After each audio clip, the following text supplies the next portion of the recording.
Love जी मेरे संगी साथी दोस्तों और बेली होते मित्रों बिस्मिल्लाह कर अल्लाह खैर करे लाला फारूक हाजिर खिदमत है। बड़ी खूबसूरत जी एक गल है सी मैं कभी तुसा नाल भी शेयर करा।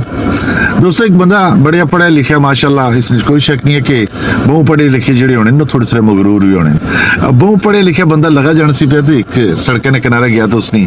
गड्डी जी है वो पेंचर होगी। अच्छा जी जिसले गड्डी पेंचर हुई तो उस सोचा कि मारो ये तो परेशानी बन गई, हूँ गड्डी पेंचर हो गई है हूँ क्या करा। अच्छा गड्डी एक साइड ने खलाई के तो उस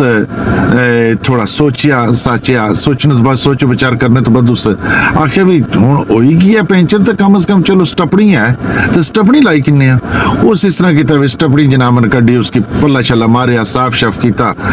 आई के कोर रखी। अच्छा जिस जगह वो गड्डी पेंचर हुई है जिथे उथे पेच उस बंदे खोले ना जैक शैक लाया बेहतरीन तरीके नाल उत्थे एक गटर लाइन जानी सी पई जिसने पर एडा सारा सराख सी। अच्छा वो सराखा ने कोल उस पेच रखे मुड़ के जिले स्टपनी लेके वापस आया तो उसकी महसूस हुआ कि मैं थोड़ी गलती कर बैठा हूँ। अच्छा गलती क्या सी उसने भाई जिस जगह उस पेच रखे सन ना थोड़ी सी ढलवान सी वो चारे पेच जेड़े उस गटर चले गए। अच्छा बंदा बड़ा परेशान है मारो स्यापिया हुण क्या बन सी ए पेच चारे ने जेड़े वो गटरे च ले गए ना तो हुण मैं गड्डी किस तरह करना, मैं बड़ा जरूरी जा रहा बड़ी मीटिंग है मेरी ये है वो है। अच्छा जी काफी तो दो तो बाद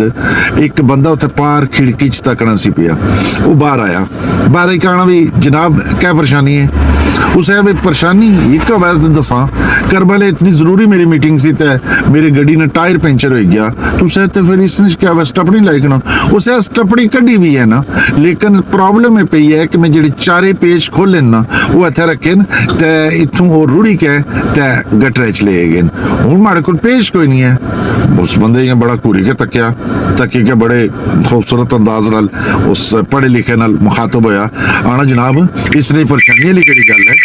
आना जनाब इस तरह करो कि इस परेशानी की इस तरह हल करी कि भी तुसा कम से कम और कुछ नहीं है जेडे बाकी ना त्रै टायर उन्हां त्रेयां टायरां ने एक एक पेच जेड़ा वो खोली किनो ते त्रै पेच इसकी लाई किनो ते तुसा चारे टायरां की त्रेयां पेचां पर ले खड़ो। अच्छा बंदा बड़ा परेशान होया कि मारो बड़ी जदीद और बड़ी खूबसूरत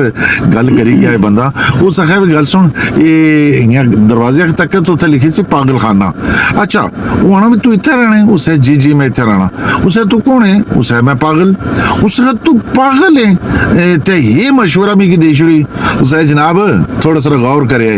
मैं पागल जरूर हाँ पर बेवकूफ ना।